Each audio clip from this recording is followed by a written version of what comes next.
adquieren cosas. ¿Cómo podemos adquirir distintos bienes?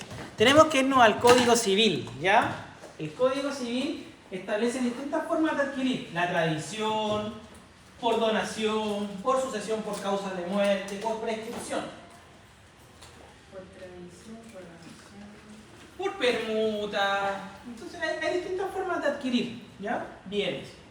Uno de ellos es sucesión por causa de muerte, que significa que es un modo de adquirir cuando fallece una persona, que lo vamos a llamar causante.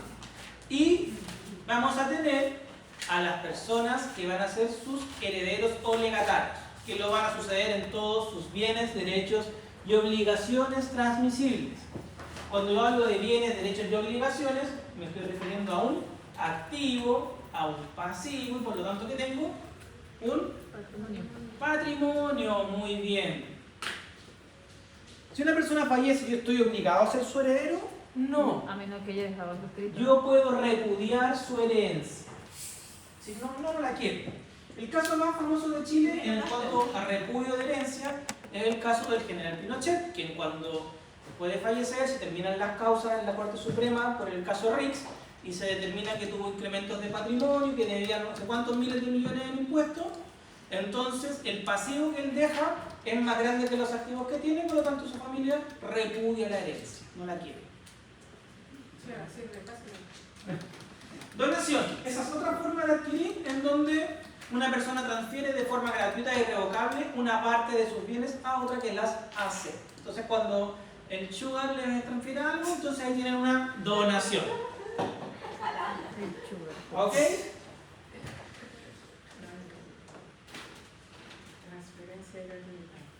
Sigamos con esto. Entonces, en estos últimos dos casos, o incluso más tenemos la relación de la prescripción. Cuando yo adquiero algo por prescripción, me tiene que decretar un tribunal civil. ¿Prescripción? Sí. ¿Qué es eso? Te hiciste de algo y pasaron la cantidad de plazos que tienes propietario legítimo para reclamarlo. Claro. Ya está prescrito y ahora pasó a tu dominio. ¿Se acuerda en tributaria que decía la profesora que prescripción de 3 años, prescripción de 6 años? Esa es la prescripción de la actuación fiscalizadora. Algo así. Y la del 201 es la prescripción de la acción de cobro. Aquí estamos hablando de una prescripción que varía entre 5 y 10 años dependiendo del tipo de bien según el Código Civil, donde yo me puedo hacer dueño de un algo. Por eso, pero porque se supone que hay un tiempo y en el que se tributa y después de ese tiempo como que ya no... No estamos hablando de tributación. No sé. Esa es la del 200 y 201. Es la forma de adquirir. Ah, ya. ¿Ya? Te tomaste un terreno. ¿Te tomas tu terreno? Sí. Y ahora lo reclamas como tuyo. Sí. Entonces, ese terreno que reclamas como tuyo, si pasado cierta cantidad de tiempo nadie lo reclama, el tribunal puede decretar que pasa a tu dominio y adquiere por prescripción. Por ejemplo, tienes una cuenta por pagar y pasaron los 5 años que tiene el acreedor para hacer efectiva la acción de cobro y no se realizó la acción de cobro, entonces, si después el tribunal es a reclamarme al año 8, el tribunal le va a decir esto está prescrito y decreta que el pasivo ahora pasa a ser parte de tu activo. Ahí adquiere por prescripción. Estos son incrementos de patrimonio. ¿No deberían tributar en renta?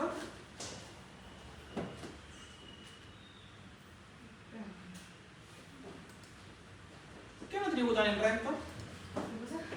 Esta forma de adquirir bienes.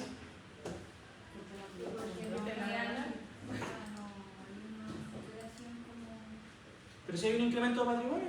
Sí, pues, pero no hay una ganancia. Pero no es de trabajo. Pero un incremento de patrimonio. Los incrementos tributan. Incrementa mi patrimonio, tengo que pagar más. Sí, pues, si incrementa tu patrimonio tienes que pagar renta. ¿Por qué estos no tributan renta? Porque está el artículo 160. Porque es una herencia. Claro, porque me la regalaron. Porque La es herencia exenta. fue. No es la palabra exenta. Está... Porque no genera ingresos. Pero si no necesitan tener ingresos. ¿Cómo los narcos? ¿Cómo le cobran a los narcos por los incrementos de patrimonio? Pero ellos tienen incremento de patrimonio sin que tengan una causa, o sea, Sí, una verificación. No pueden verificar de dónde sacan la...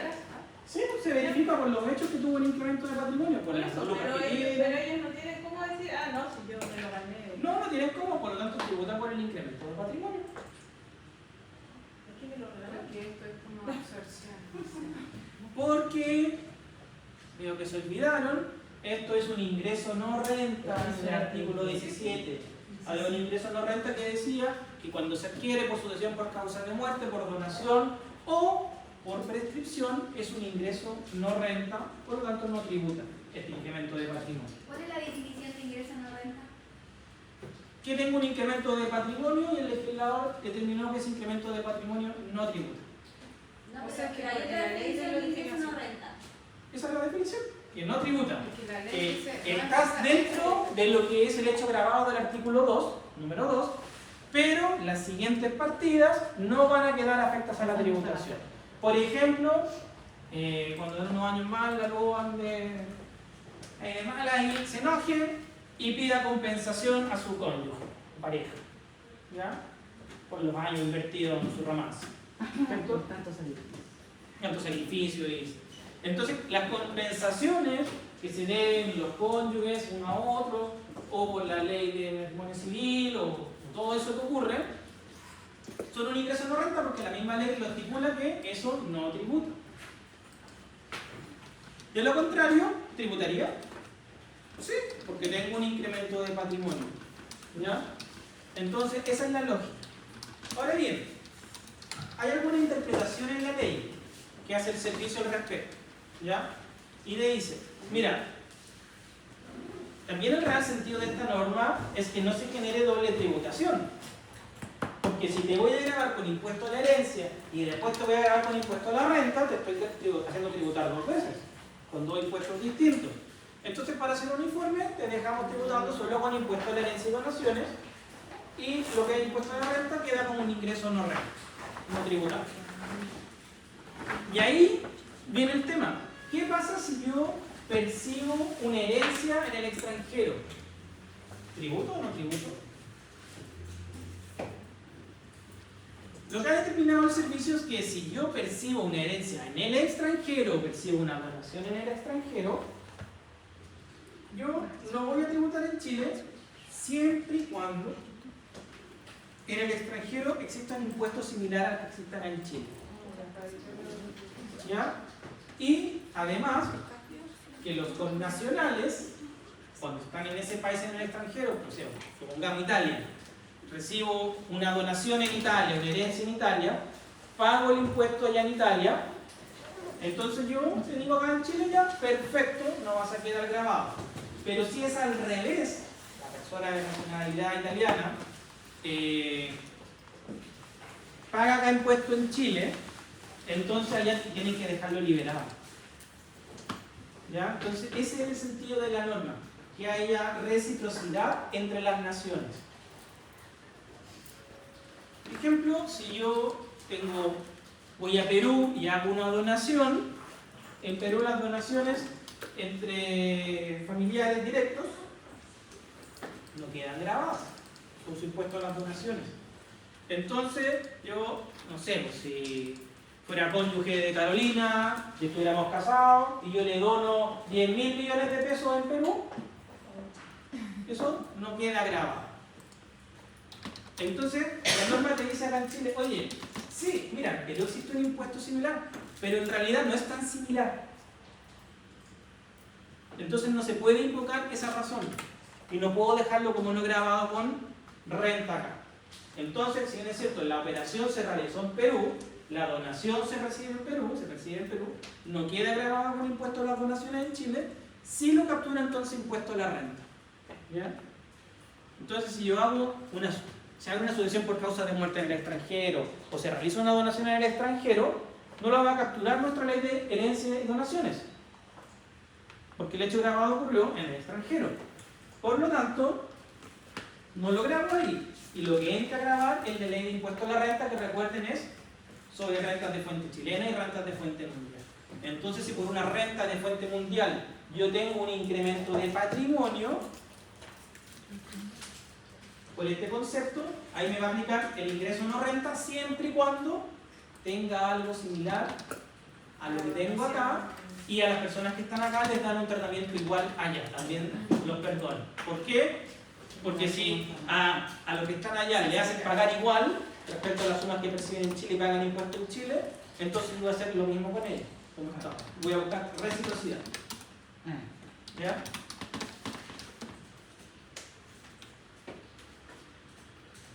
Existen dos tipos de herencia. Herencia testada, herencia intestada. ¿Quién es la más maldadosa de aquí? La Rosy. La Rosy, ¿cuántas veces te desheredaron cuando niña? No. ¿Cuántas veces tu mamá te desheredó? Ah, ¿Cierto? cuando me Sí. portaba mal. ¿Cuántas veces te desheredaron? Cuando me Entonces, primero tener claro, la figura de desheredar no existe en Chile. Así que todos los chamullos que les metieron, olvídense, eso no existe. ¿Ya? La única forma de desheredar, que no es simplemente desheredar, se llama volverse indigno de la herencia.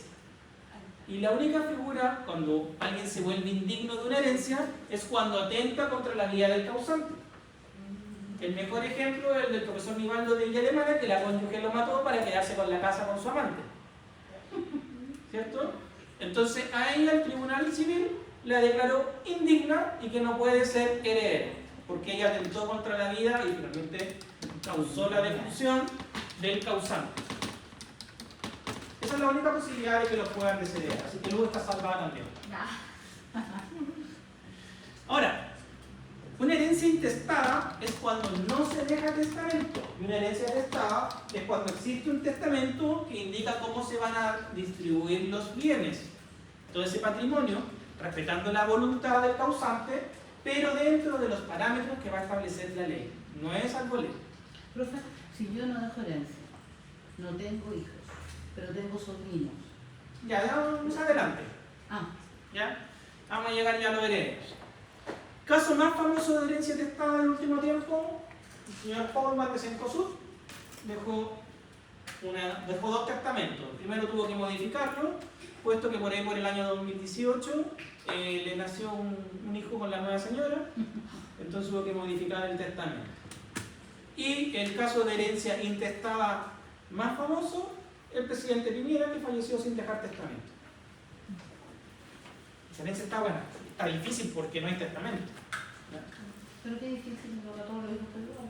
En la puerta libre, la mujer en la mitad. No es lo mismo, no es lo mismo, está un poco más difícil ahí.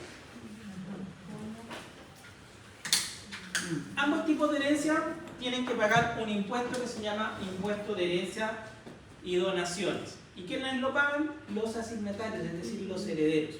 Pero es clásico que un heredero no quiere pagar, porque aquí, que allá, milatado, ¿cierto? Entonces, puede ser que un solo asignatario, o dos, tres, realicen el pago por todos. Y después, él tiene derecho por ley a solicitar que le devuelvan lo que él pagó. Y si no le devuelven, él puede demandar civilmente porque la ley lo ampara, porque él ahora se volvió un acreedor, pero tiene que hacerlo dentro del plazo de los 5 años que realizó el pago, a nombre de él.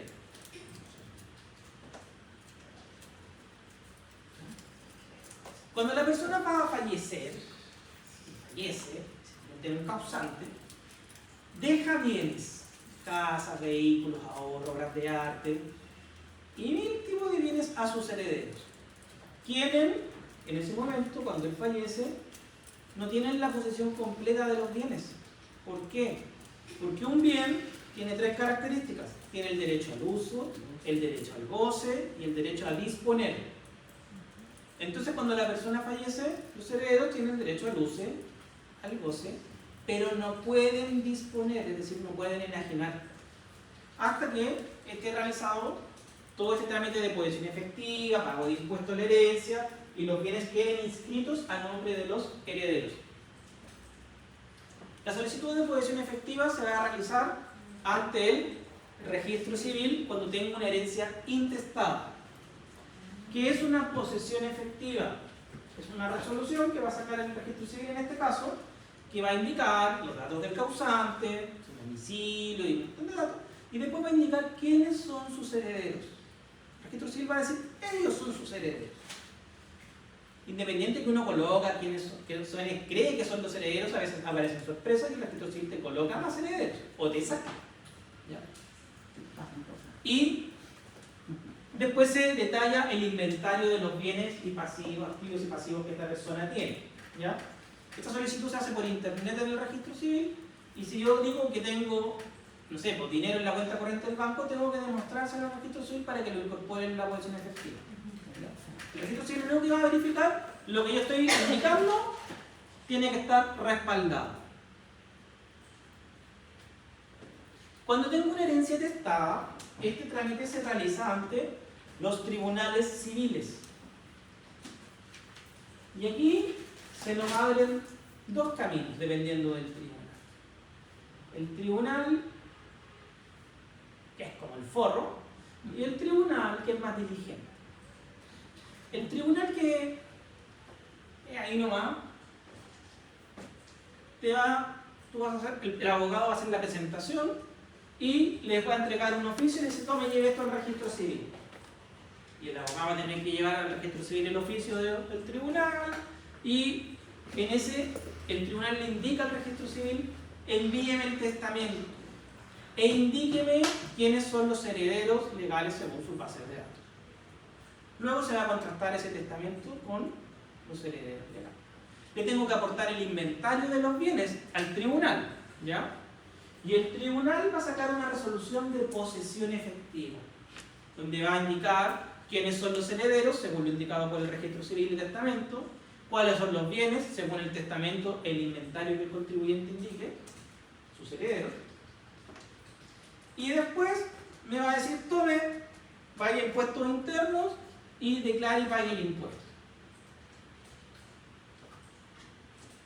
Y después, una vez que tengo los impuestos pagados, el Servicio de Impuestos Internos emite un certificado que dice certificado de pago de posesión efectiva, de impuesto a la herencia, de pago total, de pago parcial, de exención porque puedo quedar exento, o de prescripción porque ya pasaron los años.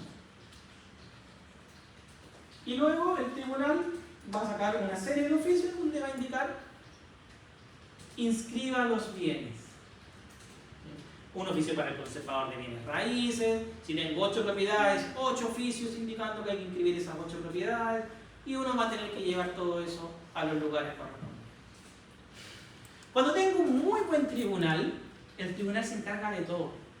¿Ya? El tribunal oficia al registro civil, recibe directo del registro civil, el tribunal oficia impuestos internos, después impuestos internos contacta al abogado o al contador del contribuyente, le hacen el pago, le demuestran los giros, se pagan y después el Servicio de Impuestos Internos le manda todo de vuelta al tribunal. Los certificados de pago de herencia, el tribunal hace la posesión efectiva, hace las publicaciones respectivas, el tribunal va a sacar los oficios para inscribirlo, va a mandar a los conservadores respectivos. Ojalá que tengan suerte cuando tengan que tramitar una atestada y les toque justo ese tipo de tribunal, el que es más diligente. Porque si no, ustedes van a tener que hacer todo por el tribunal y eso es mucho más lento.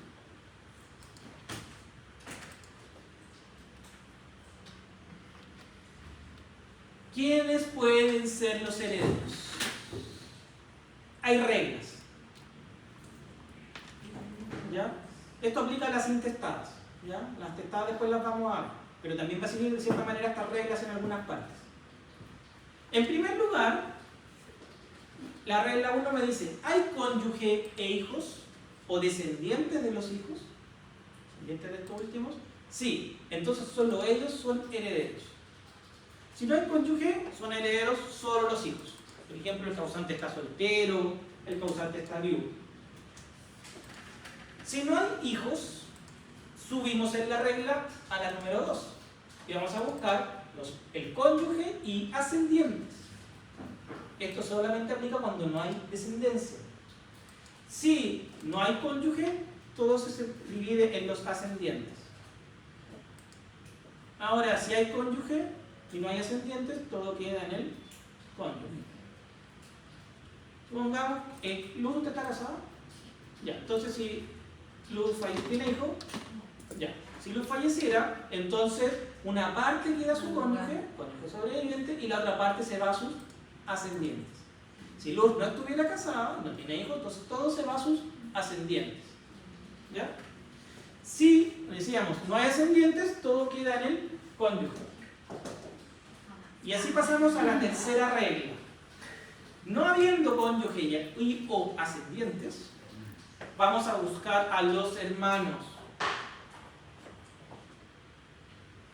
Si no hay hermanos o descendientes de los hermanos, ¿a dónde nos vamos a buscar? A los colaterales.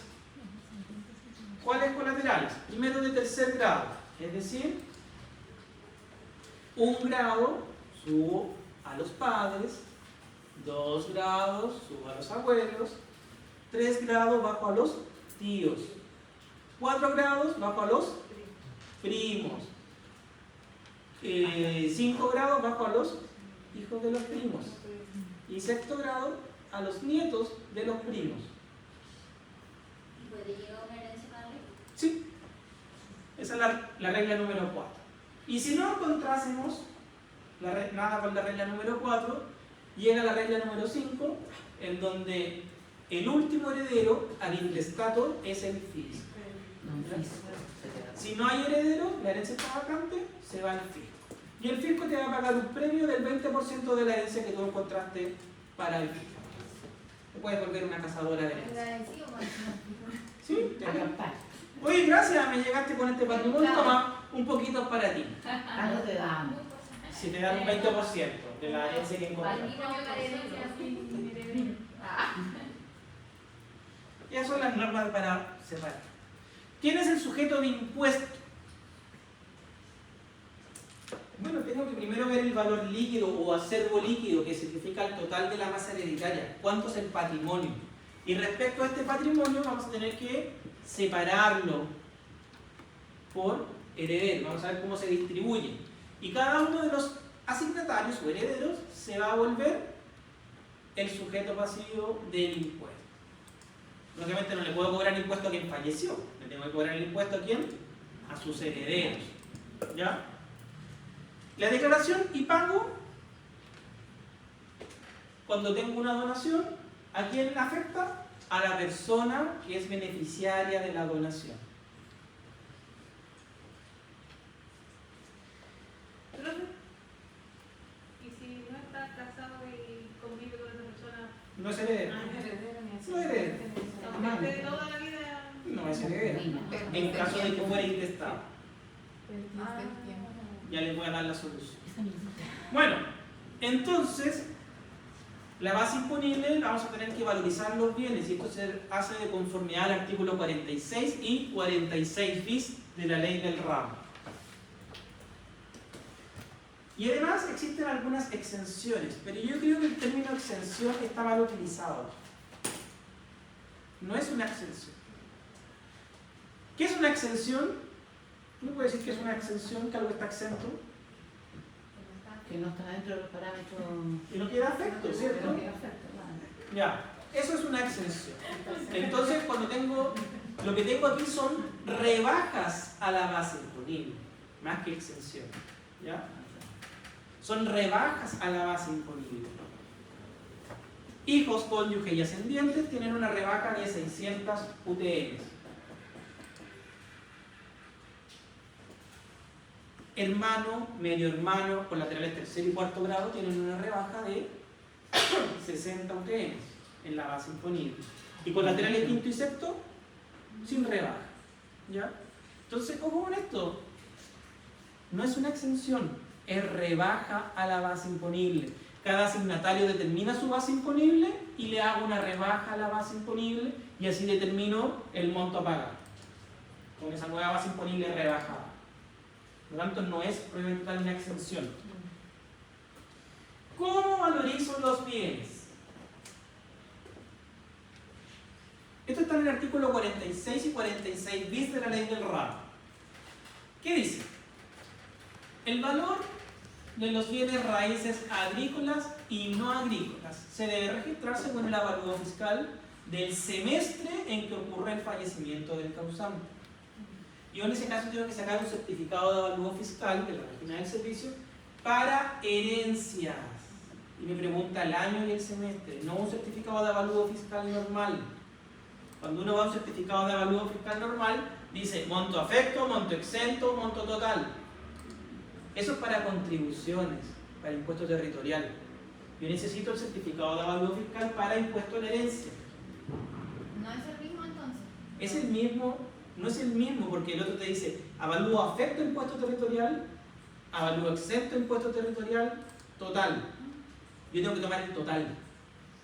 Pero ese certificado que tú sacas, lo sacas al día de hoy. Sí. Y no te permite hacer uno deflactado a la fecha de fallecimiento. Tú tienes que sacar el certificado a la fecha de fallecimiento. Por ejemplo, si falleció el 10 de octubre del 2020, te voy a sacar el certificado de avalúo del segundo semestre del 2020. Sí, igual se puede seleccionar el semestre.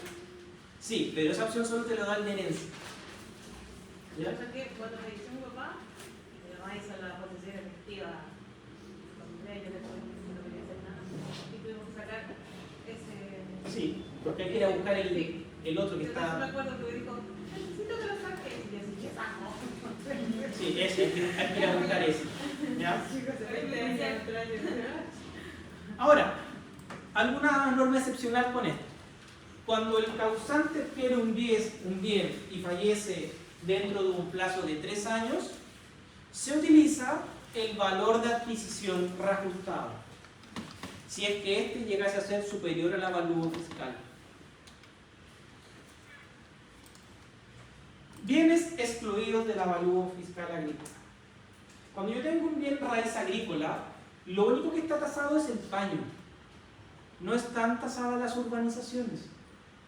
Por lo tanto, cuando yo tengo un bien raíz agrícola, tengo que adjuntar una tasación de los bienes excluidos del avalúo fiscal agrícola. ¿Y qué entiendo por bienes excluidos? Los que no se tasaron. Construcciones, muros, urbanizaciones, caminos, iluminación, alcantarillado. Si es un predio agrícola, puede tener activos biológicos. Puedo tener plantitas, arbolitos, y hay que tasarlo. Puedo tener gallinitas, vaquitas, chanchitos, y tengo que tasarlos porque se convierten en bienes inmuebles por anticipación y naturaleza. Entonces hay que tasar los bienes excluidos. Y para eso, si voy a tasar un bosque, necesito un ingeniero forestal. Si voy a tasar un predio agrícola de cultivos, voy a necesitar un ingeniero agrónomo. Si la parte tiene una construcción, tiene propiedades, galpones, muros, un arquitecto, un constructor civil, un ingeniero civil, ¿cierto?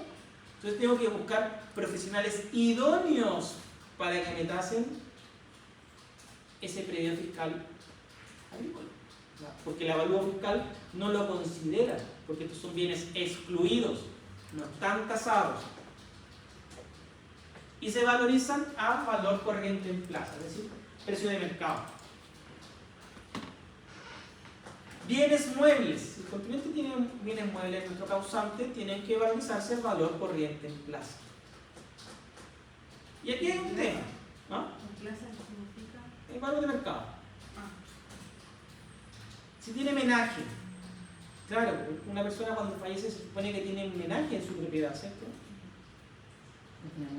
Tiene amoblada, tiene cama, tiene ropa, un televisor, un PlayStation, no sé, una lavadora, un montón de cosas.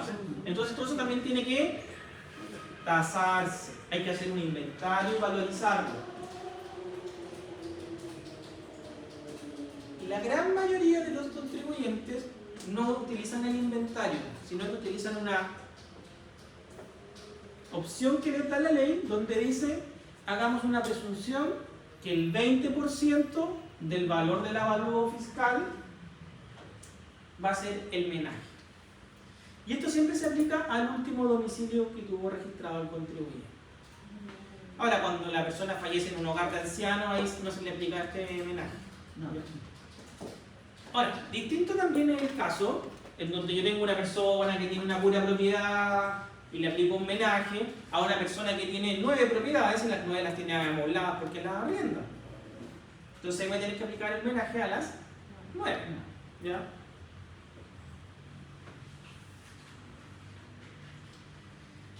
efectos públicos, acciones, valores mobiliarios, se tienen que registrar al valor promedio que hayan tenido durante los 6 meses anteriores al fallecimiento del causante. ¿Ya? Dice que hay que oficiar a la SBS, que es la actual CMF, para que realice valorización, pero si son los valores públicos, tengo el valor de cierre de cotización de ese día en la bolsa. ¿Ya? Ahora, cuando tengo sociedades, tengo que valorizar la sociedad. ¿Cómo valorizo una sociedad tributariamente? ¿Cómo valorizamos una sociedad tributariamente? ¿Y cuánto es el patrimonio? ¿Cómo lo puedo valorizar tributariamente? Con el capital tributario. Muy bien, con el capital propio tributario. Pero el capital propio tributario está diseñado para el impuesto a la renta. Entonces el capital propio tributario es el punto de partida. Y tengo que hacer agregados y deducciones. Por ejemplo, tengo un bien raíz. Yo lo tengo a valor contable tributario. ¿Y cómo dijimos que se valorizaban los bienes raíces? A la valor fiscal. Entonces, yo tengo que deducir el valor contable tributario y tengo que agregar el avalúo fiscal. Y de la misma manera, cuando tengo bienes sujetos a depreciación,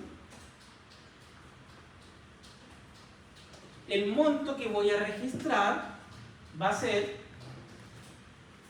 o el avalúo fiscal o el monto depreciado, el que sea mayor. Eso quiere decir, si por ejemplo tengo un edificio, el valor contable deducida la depreciación son 10.000 millones y el avalúo fiscal son 1.500 millones, te quedas con los 10.000 millones, no tendrías que hacer un agregado de deducción.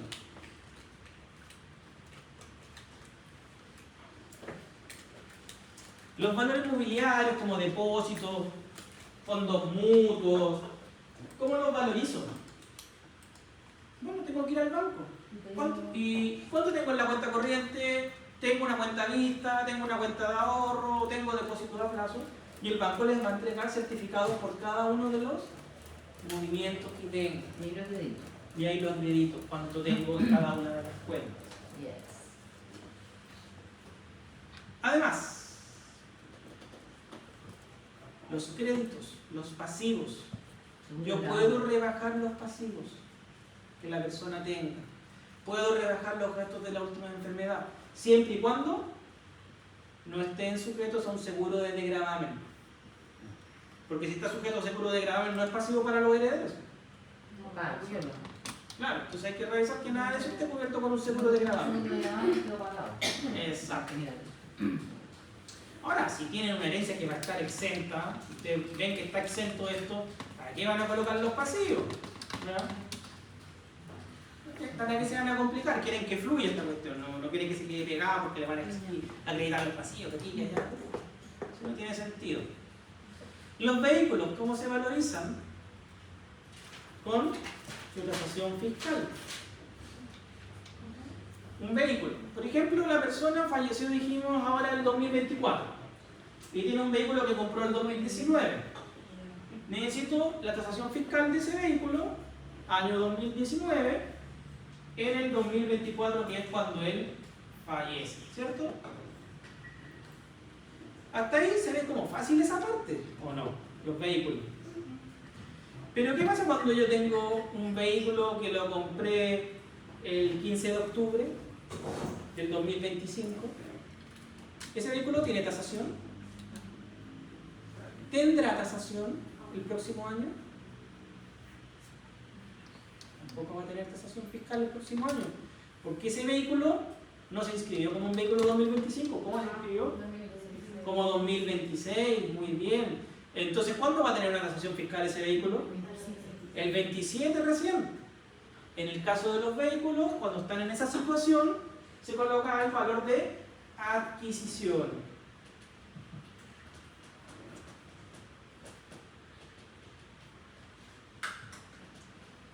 ¿Hay que hay otro detallito?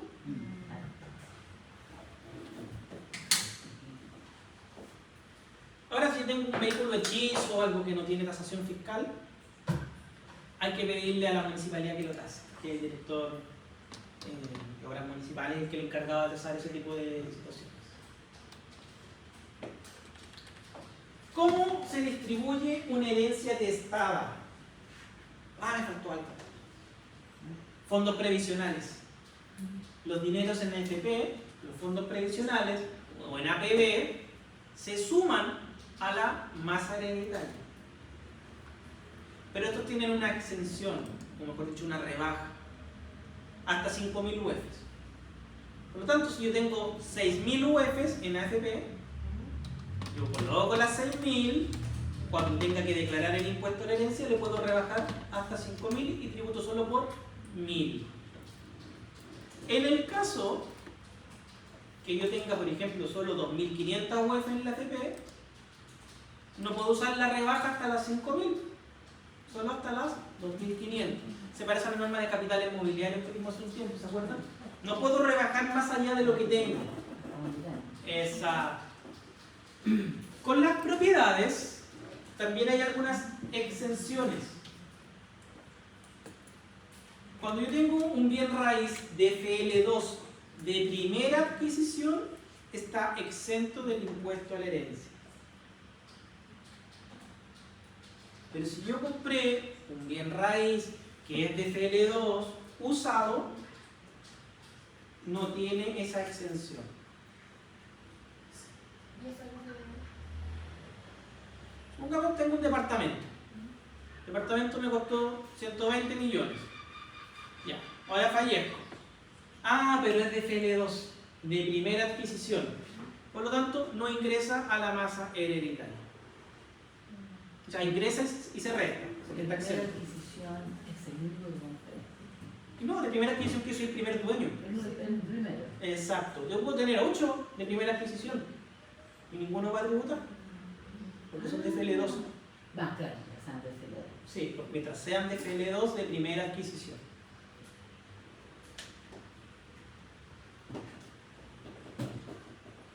Ahora sí, herencias testadas.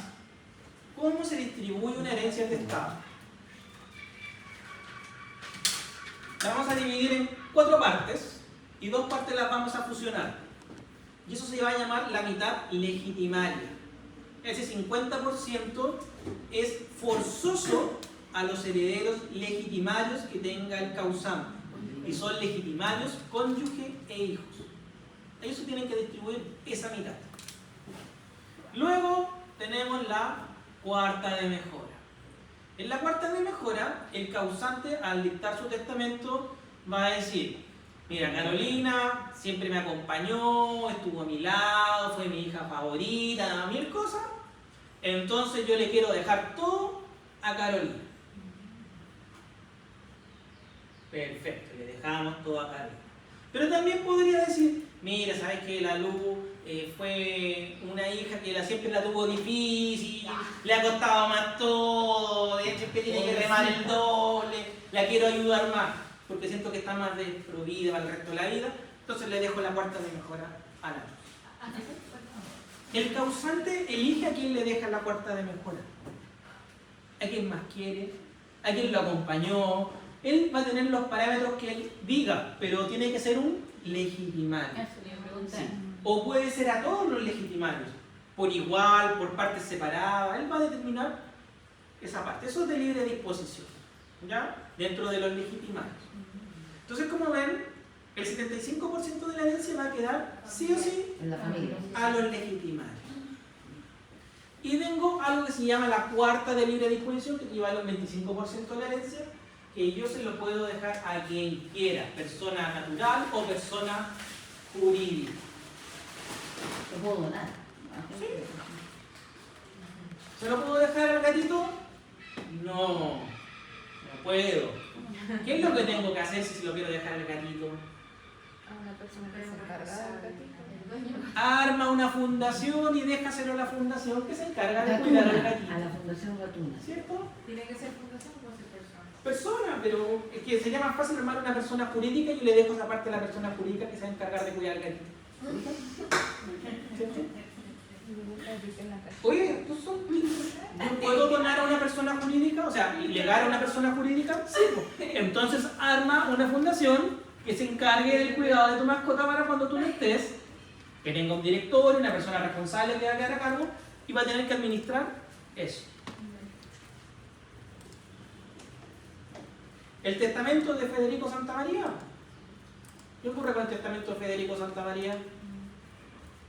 Él lo deja a una fundación que se va a encargar de la universidad y todo el tema, y que él lo va a administrar la familia de todos. ¿Ya? Entonces, yo no puedo dejar esto para algo que no existe, pero sí lo puedo dejar a una fundación que se va a encargar de hacer lo que yo quería. ¿Ya? Se lo pueden dejar al sugar, al amante, los chiquillos que están por ahí atrás. Se puede hacer todo eso, yo he visto todo eso. ¿Ya? Me ha tocado ver todos esos casos. A quien yo quiera. Al amigo. Si no tengo legitimarios, llámese cónyuge e hijos, todo se vuelve de libre disposición.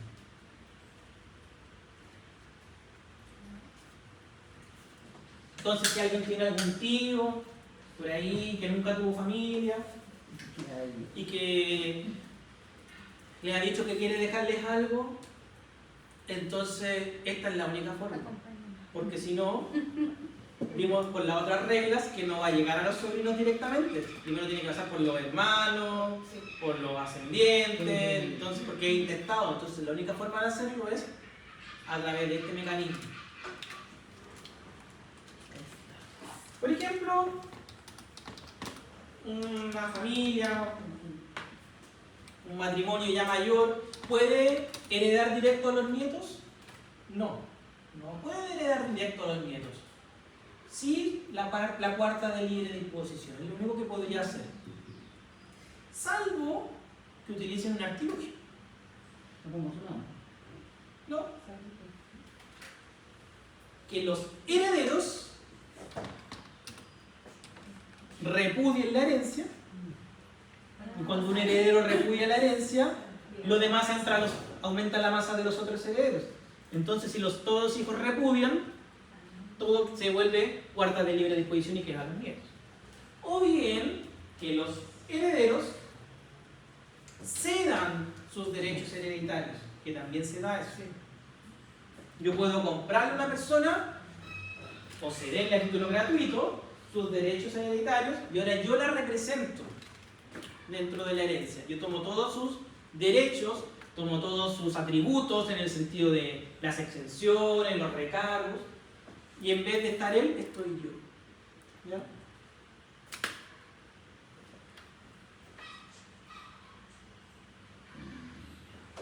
Normas sobre cómo vamos a repartir. Y esta parte, la primera regla, también aplica a la mitad legitimaria.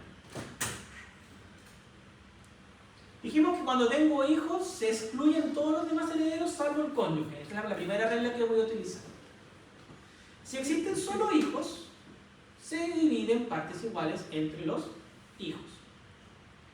Si existe un hijo y cónyuge sobreviviente, no digo un cónyuge porque no puedo tener más de un cónyuge, cónyuge sobreviviente, no estamos en Turquía, ¿ya? Para el sultán. Entonces, la asignación del hijo es igual a la asignación del cónyuge. Pero aquí vamos a tener que solucionar un problema. El régimen patrimonial en donde estaban casados el causante con su cónyuge. ¿Por qué? Porque si están casados en sociedad conyugal, todo está unido en la sociedad conyugal, no hay patrimonios separados. Y cuando fallece el causante, se liquida la sociedad conyugal. 50% queda para el cónyuge sobreviviente y el 50% ingresa a la herencia. Entonces, si ven, si nos ponemos en este caso, un hijo y un cónyuge, se van a dividir 50-50. Ese 50. Entonces, la cónyuge sobreviviente o el cónyuge sobreviviente se va a quedar con el 75%. ¿Ya? Si tengo separación de bienes, Solo los bienes que están inscritos a nombre del causante van a ingresar a la posesión efectiva, pero ingresan al 100%. Salvo que un bien esté en comunidad, es decir, está comprado en nombre de los dos en porcentaje. Y ahí va a entrar el porcentaje solamente que le corresponde.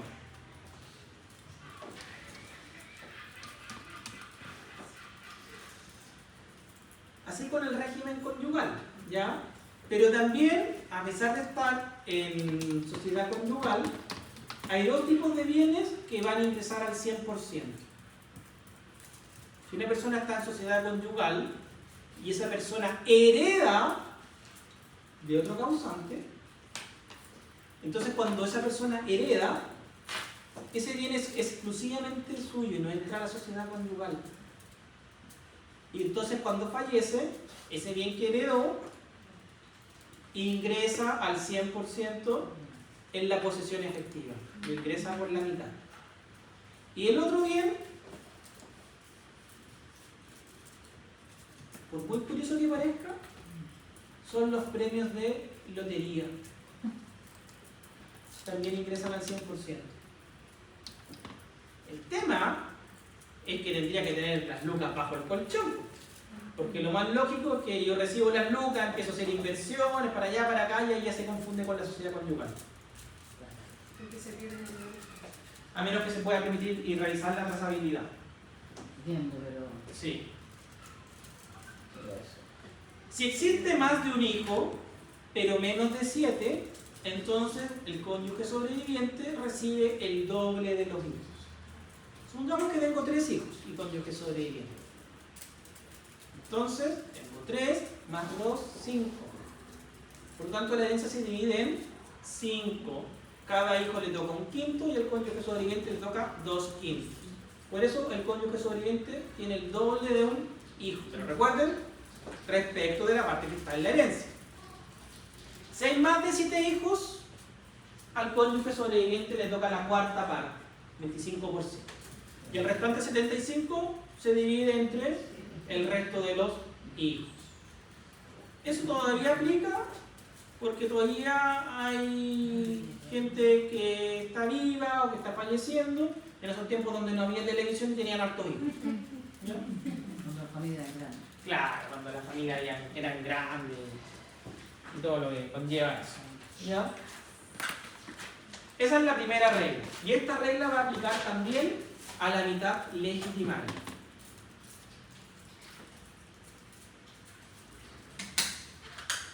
Si el causante no tiene hijos, pero el cónyuge sobreviviente, 2/3 se van al cónyuge sobreviviente y 1/3 se va a los ascendientes. Ascendientes vivos más cercanos. Si por ejemplo hay un solo ascendiente, entonces ese tercio queda en el ascendiente que está sobreviviendo.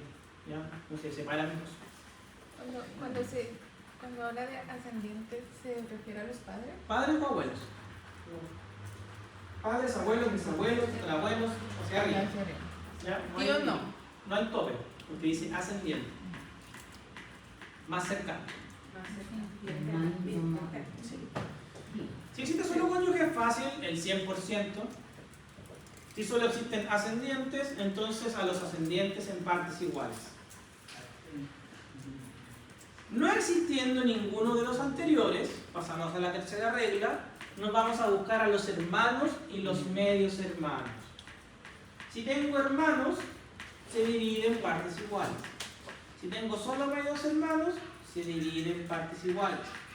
Si tengo hermanos y medios hermanos, entonces un hermano recibe el doble que un medio hermano.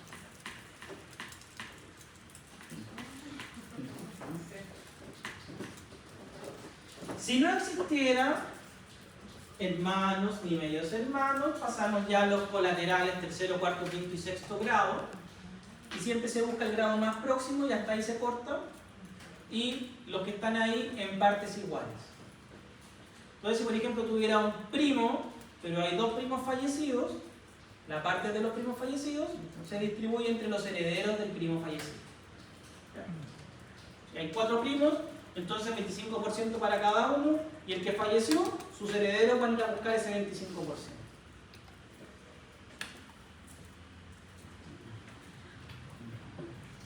Plazo. Buscando ordenanza. Cuando nosotros declaramos un formulario 29, formulario 29 de noviembre, ¿qué plazo tengo para mandar y declararlo? Hasta el 26 por el Formulario 29 de noviembre, ¿qué plazo tengo para enviarlo? ¿Qué día? 20. 12 o 20, según sea el caso. ¿Ya? Uno si es presencial, el otro si es... Presencial hasta el 12. Exacto. Se pagó en el banco hasta el 12, se pagó por internet hasta el 20. Ahora, aquí el plazo es de 2 años. ¿Ya? Por ejemplo, en la renta, ¿cuánto es el plazo? En abril, es decir, pasan 4 meses y ahí se paga. Aquí en la herencia son 2 años, desde que se abre la sucesión, es decir, cuando fallece el causante. Y luego, de los 2 años, ¿qué ocurre? Contamos el plazo de prescripción. 3 años de prescripción ordinaria y 3 años más de prescripción extraordinaria. Lo que me permite que la prescripción en materia de herencia llegue hasta los 8 años. Si pasan los 3 años, si pasan 3 años desde que falleció la persona y yo no pago el impuesto, después No. Recuerda, falleció la persona y tengo 2 años para declarar. para declarar. Sí. Pasaron los 2 años que tenía para declarar y ahí empiezo a contar los 3 años. Y pasaron esos 3 años y no he declarado, se amplía a 6 años. O bien lo declarado es maliciosamente falso. Si es que no te persiguieron para cobrar. El servicio tiene mucha información sobre esto, ¿ya? Solo que no todos los casos son de interés. Y ya vamos a ver por qué. ¿Ya? Ahora, si yo declaro fuera de plazo, me aplica todo el RIM, todos los recargos, intereses y multas. Que lo vamos a aprender acá, no creo que lo metan a calcular conmigo, ¿no? Eso es materia de auditoría tributaria. Ojo, las donaciones que se efectúen en vida a uno de mis herederos, después se colisionan con el impuesto a la herencia, lo que significa que si yo recibí una donación, tengo que incorporarla acá y aumenta la masa hereditaria. Y respecto al aumento de la masa hereditaria, ¿qué va a ocurrir? Me van a dar un crédito que es el impuesto que yo ya pagué por la donación. Porque yo ya pagué impuestos a las donaciones. Entonces me dicen, oye, pero recibiste una donación del causante.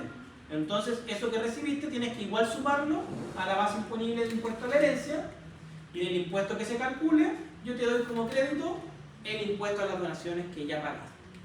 Y del mismo modo,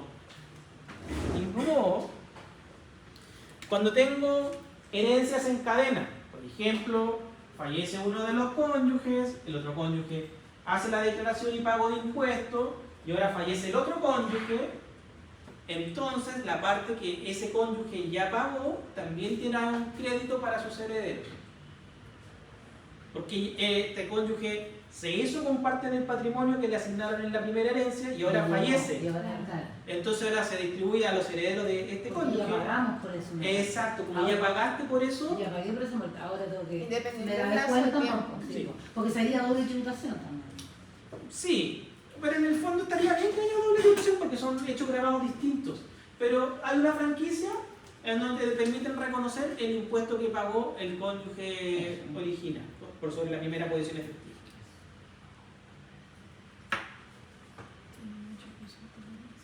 ¿Dudas hasta aquí? Qué bueno. Tasa. Ahí está la tasa. La base imponible va en UTMs. ¿Cuántos son 15.000 UTMs? Si la UTM está en 70.000, 69, ¿cuánto era? 69. Estamos en 69 ya. 70, pongámosle, por 14.440. Cuando ya ingreso a los 1.000 millones de asignación, ahí ya estoy pagando 25%. 25%. ¿Con cuánto pago con 40% en renta? con 250 millones más o menos. ¿Con cuánto pago 35% en renta? Con 110 millones. ¿Se fijan? Entonces es una tasa mucho más benigna. De partida no llega hasta 40%, llega solo hasta 25%. 960 UTMs, ¿Y las herencias que superan eso? pagando la tasa máxima. Siempre más. Sí, hasta el Aunque 25%. sean 5.000 millones. Aunque sean 50.000 millones. Ah, ¿Ya? 67 millones. Hasta 67 millones yo estoy exento. En el impuesto de la renta yo hasta 10 millones estoy exento. Entonces claro que conviene mucho más. generoso. Es mucho más benigna esta tabla. Con 67 millones va a nada.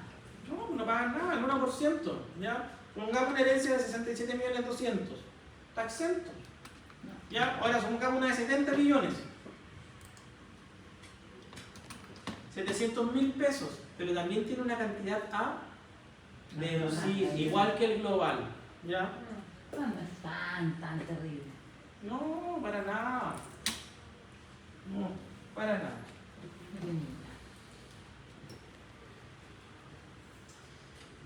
Y bueno, este impuesto trae recargos. Del impuesto determinado, si este recae sobre los hermanos, medios hermanos, tíos, sobrinos, es decir, segundo, tercer y cuarto grado, se recarga con un 20%. Y si cae sobre quinto y sexto grado, se recarga con un 40%. Pero si recae sobre los hijos, los descendientes de los hijos, sobre los ascendientes, sobre el cónyuge sobreviviente, no hay recargo. Ya. Los invito a ingresar a la Blackboard y descargar el archivo calculadora 4423. Yo lo veo aquí.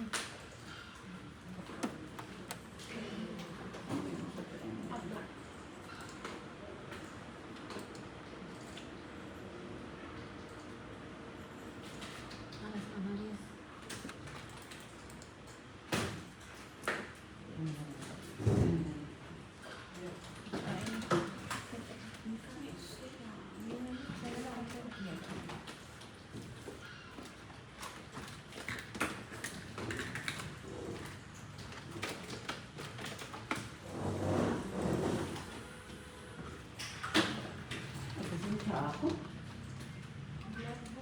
Ah, ¿este es el trabajo que va a dar? Ah, Tampoco.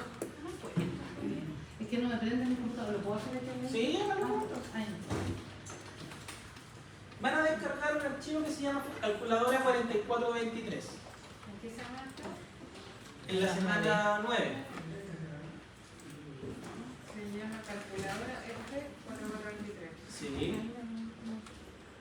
¿En la semana cuánto? 9. ¿Este es su computador? Sí. No.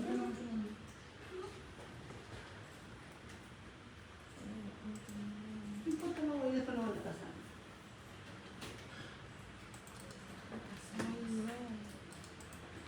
Parece estufado. Parece enchufado. Ya, pero no es posible. Voy a presionar. Parece. Ahora sí. Entonces van a encontrar una calculadora que está desarrollada en Excel para que puedan ir calculando el impuesto a la herencia. ¿Ya? Lo primero que tienen que llenar son las UTM para actualizarla, porque esto está hasta diciembre del 2025. ¿Ya? Van colocando las UTM que necesitan. Y después se van a la parte de los datos. En los datos, lo primero que tengo que definir es qué regla voy a aplicar.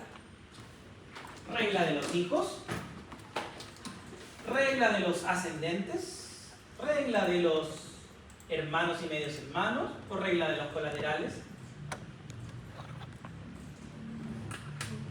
¿Sí? El hijo o hijos me va a preguntar, ¿hay cónyuge? Colocar sí o no. ¿Cuántos hijos? Colocar la cantidad de hijos. Si después me voy a la regla de los padres, descendientes, nuevamente tengo que responder si hay cónyuge o no hay cónyuge. Y tengo que ver si hay padres o no. Luego voy a ir a buscar los hermanos. Y la cantidad de hermanos. Y si hay medios hermanos. Y la cantidad de medios hermanos. Y si estoy en la regla de colaterales, qué grado de colateral tengo y cuántos colaterales son. ¿Ya? Eso es lo primero. Y después acá se completa con el root y el nivel de parentesco de cada uno de los herederos.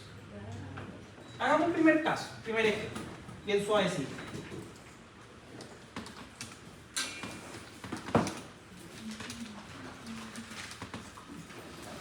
El causante tiene un bien raíz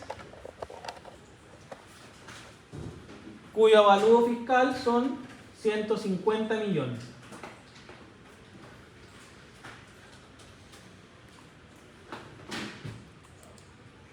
Está casado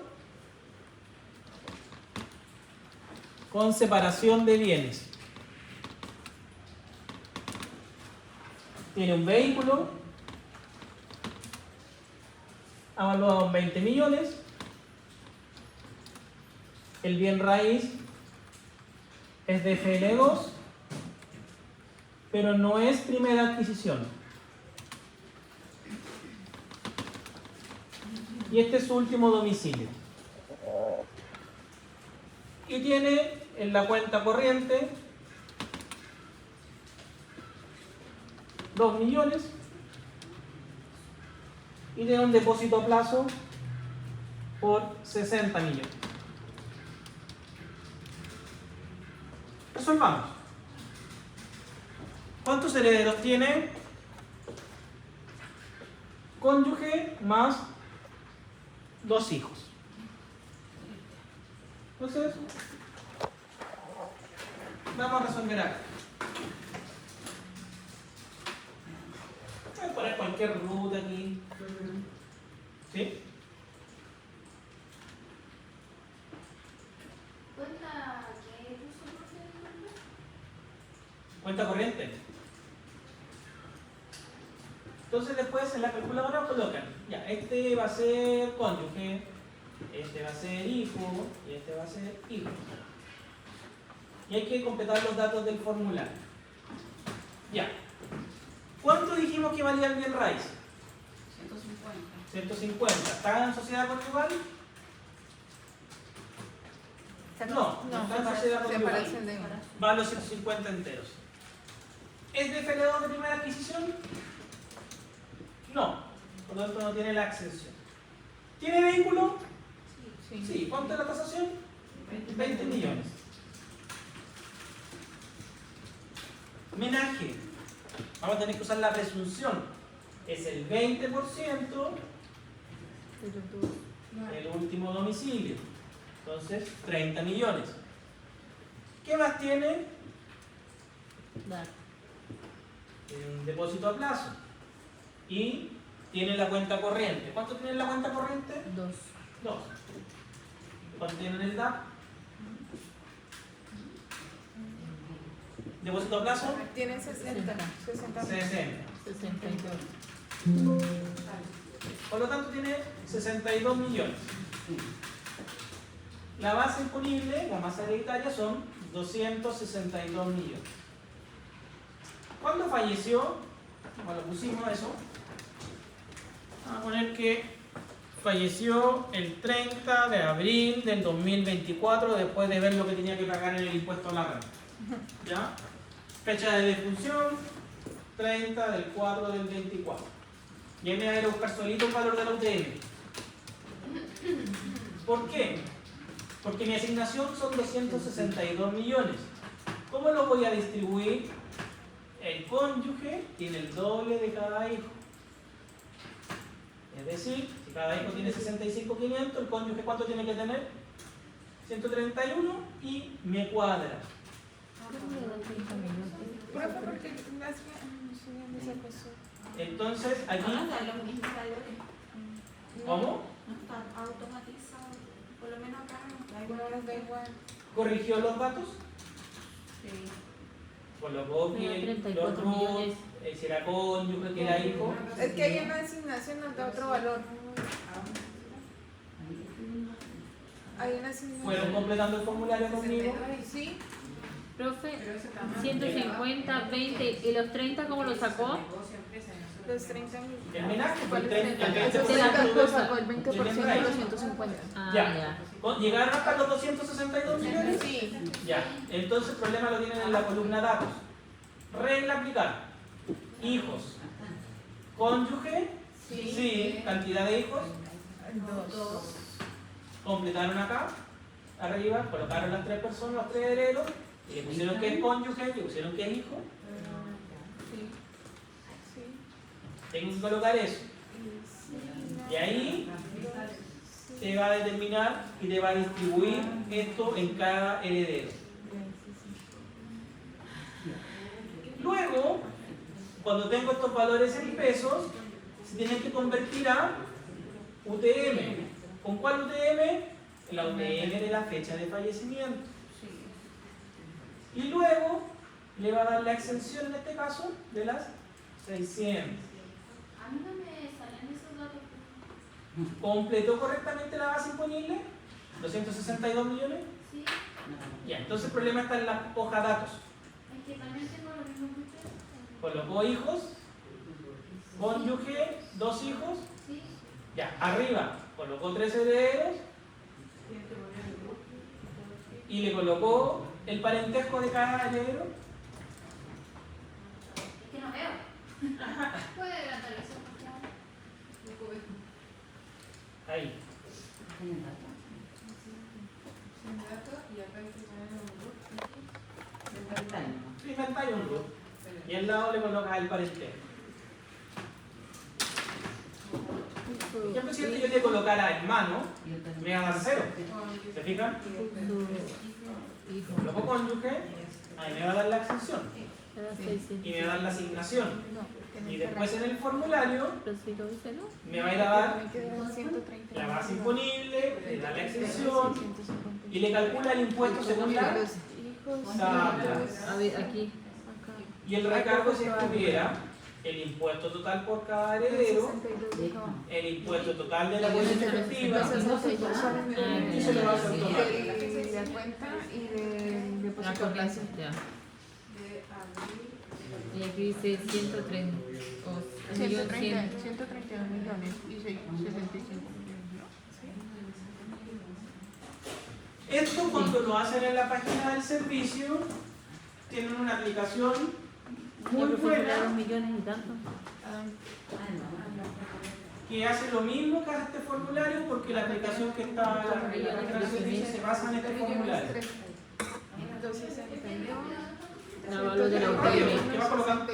La diferencia cuando uno lo hace online es que aquí nosotros en este formulario solamente estamos colocando cuánto tengo en bienes raíces. En cambio, en el online, tú vas colocando bien raíz 1, bien raíz 2, bien raíz 3, bien raíz 4 y después te los totalizas. ¿Ya? ¿Por qué no te Y ahí generamos la declaración. Se selecciona si cada uno lo va a pagar, acá? Dice sí. independiente, o lo van a pagar todos juntos, una sola persona. Si una sola persona lo paga, le sale a pagar 2 millones. Si no, le va a hacer un giro a cada uno de ellos por esta cantidad de UTMs. Una vez que estén todos esos giros pagados, va a entregarle el certificado de pago de impuesto a la herencia.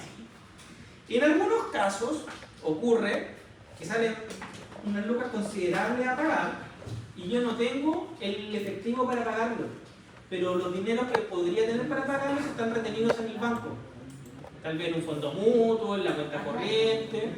Entonces el servicio le hace un certificado al banco que tiene que llevarlo el heredero y le dice al banco, supongamos que tenemos que pagar 2 millones, 0,13, y tengo, dijimos, 60 millones en un depósito a plazo. Entonces se le hace un certificado al banco donde dice, señor banco, por favor, separe del depósito a plazo tanto, 2.013 para efecto de imputarlo al pago de este impuesto y después me confirma que quedó pagado con esos fondos. ¿Ya? Entonces como que se le da la facultad de disponer a los herederos, pero solo para que puedan pagar. Y le da la responsabilidad al banco de tomar esos fondos y pagarlos y que no pasen por los bolsillos de los herederos, sino que pagarles la deuda. Entonces también se puede hacer eso. ¿Ya? Métodos. Hagamos la primera pausa. Ya. Ahí